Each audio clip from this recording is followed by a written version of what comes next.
What is going on? All right, so I want to share this story,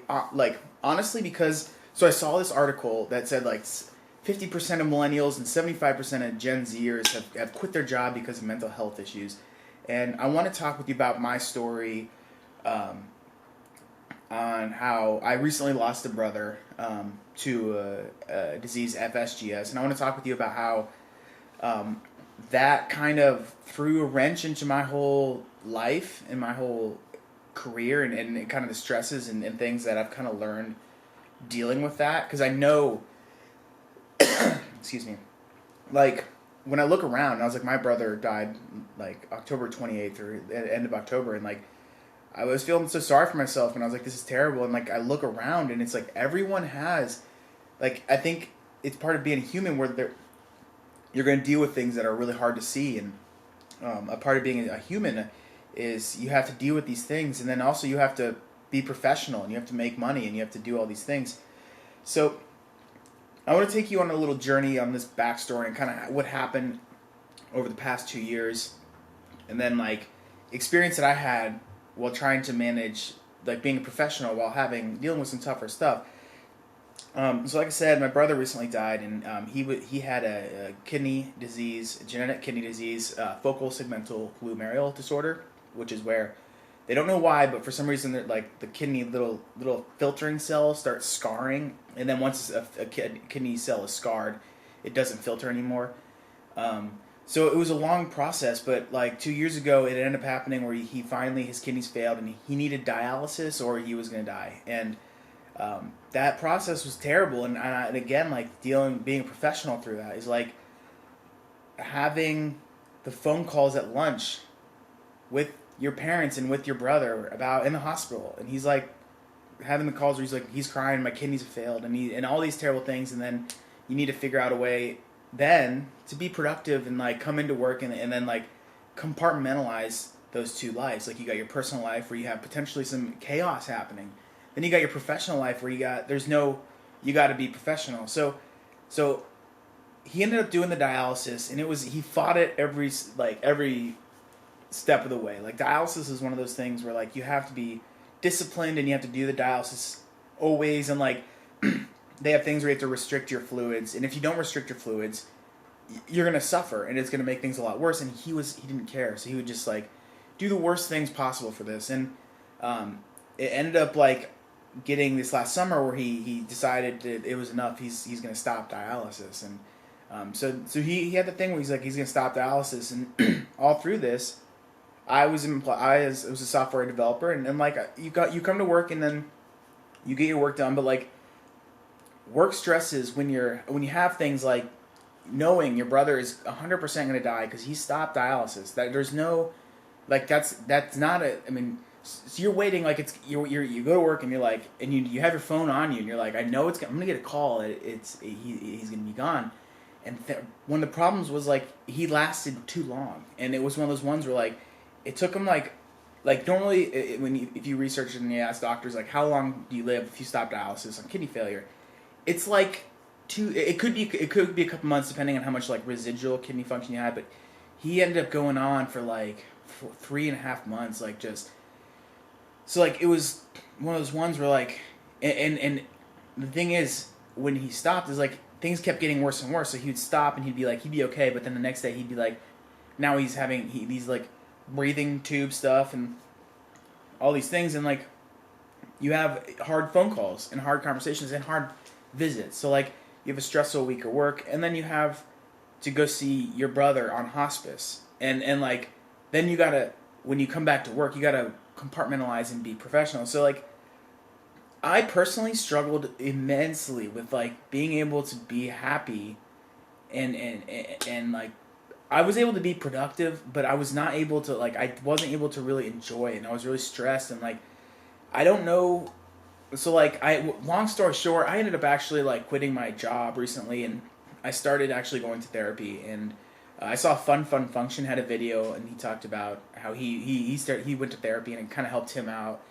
It's one of those things where like people don't really talk about, but it's I for sure wish I would have done it earlier. And that's something like as a technology professional or as a professional, we get paid by how well our brain and our brain solves problems. And if we are having all of these terrible things happening on the outside and we cannot figure out ways to like clear our minds and get into the code thing, it makes it so it's terrible. And like, so I think like, especially as someone who's like a technology professional, I think it's really important to keep track of like where you're at mentally. And like, and we all know it, like when you have good days and bad days, and like some days you're like, I can take on the world and nothing can take me out, and like you feel great. And then other days, like when I found out, like if you find out your brother is stopping dialysis, it feels like the smallest thing could take you out, and you're like, you feel like, I don't, it's not a good feeling. And it's one of those ones where like, when I look around, and this is the first experience that I had where I had like real, like stuff going on that, like, cause I had an easy life, and like it was super simple and straightforward, and I didn't have to think about this stuff. But then when I had this experience, now I'm looking around, I'm like, everywhere I see some family, someone knows someone that's got either cancer or got something that's terrible that's going on. And I think the more I'm like talking with people, and like I think it's just part of this ride as a human is like we are going to experience ups and downs, we're going to experience losses and gains, and like figuring out how to be productive and how to be happy through those times, because they're going to happen. And like I said, I don't know the answer, but I saw this article, and it said like that shocking statistics. It said 50% of millennials and 75% of Gen Zers quit because of mental health like issues, and I was like, I kind of get it. And I don't, like when my brother died and I came back, like I've never had a point where I was like I couldn't get any kind of motivation, and like I quit about a week after the funeral, and like it was, I couldn't we had on call, and I couldn't handle, like my ability to manage that stress was very diminished. And luckily, so I'm visiting this therapist who is honestly like, I first went to this therapist, I was like I don't know, just you got to fix me, because I'm having issues where like my emotions are causing me monetary problems, and it's causing my life to get into a big problem because I cannot manage my emotions correctly. And she this therapist has been great, and like so far for now I'm just going once a week to get things kind of straightened out. And I think like when you have like dealing with death or sickness or illness, like having that frequently those visits with a therapist helps tremendously. And like I'm at the point where I'm like building myself back, and luckily, like as a software developer, I'm not freaking out too much. Like it's unemployed through the holidays, but I have plenty of cash reserved to where I don't really have, like I don't want to go crazy spending, but I don't have to worry about it too much. And in all honesty, I have some recruiters contacting me, but like just trying to figure out how to get your mind back in the game, it's not easy. And even when I'm sitting here and I'm like, I've been a software developer for a while, I'm good at working with people and teams, but I'm actually almost nervous. I'm like, because I'm returning to work here soon after the holidays, and it's one of those ones where like I'm a little nervous because it's like this huge life event happened, and like I'm sure, like talking to the therapist has helped a lot, and like I know, like when I'm on, I feel fantastic. And it's one of those ones where I think a lot of people have to go through a similar thing where like your life was going on a certain way, and all of a sudden a wrench gets thrown in, and now you have to overcome this, or you have this, and then trying to rebuild after life's little chaoses. It's not easy, but it's definitely one of those ones where like I personally didn't, like when I'm looking around, because when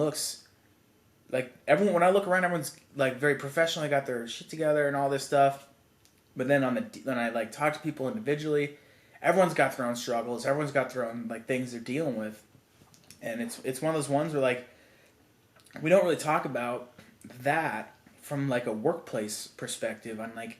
and it matters. It matters a lot. Like, and I actually saw someone gave me this. It was like a picture of some guy who was like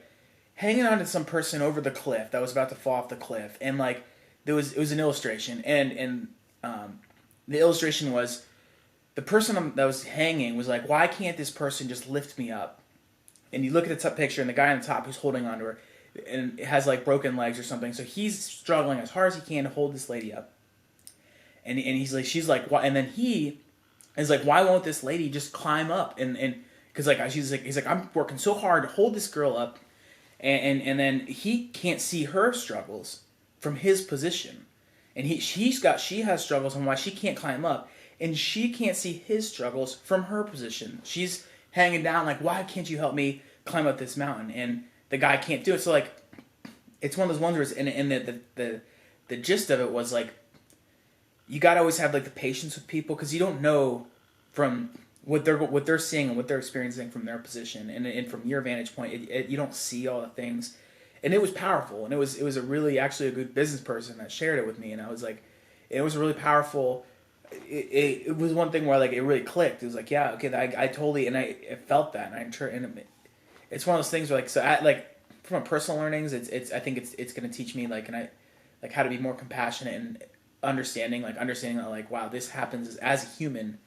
we have to deal with this, and it happens. So and again, the rebuilding process is fantastic. Like I'm learning a lot, and I'm actually like I'm feeling stronger every day as I put time between me and that funeral. But like I said, it was a whirlwind, and I keep reflecting on this, because I'm like, wow, it was just, especially like the last 4 months was such a whirlwind, because like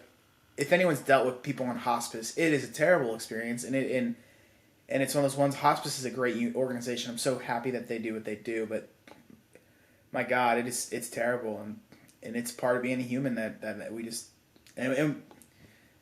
so yeah, that's my ramblings. And again, I wanted to kind of share my story, because like I saw Fun Functions video on therapy, and I was like, I respected that, and I appreciated that he was able to like tell people about what he went through. So maybe if I tell my story, someone else is maybe dealing with something, and maybe I don't, like I said, I don't have any answers, like, but just knowing maybe you're not alone, and like it's a human. It seems like it is like a human thing, like that. We got these freaking emotions that are gonna like. It's not all logical, which kind of sucks. But yeah, it's a whirlwind. So stay tuned for more videos. Keep making them.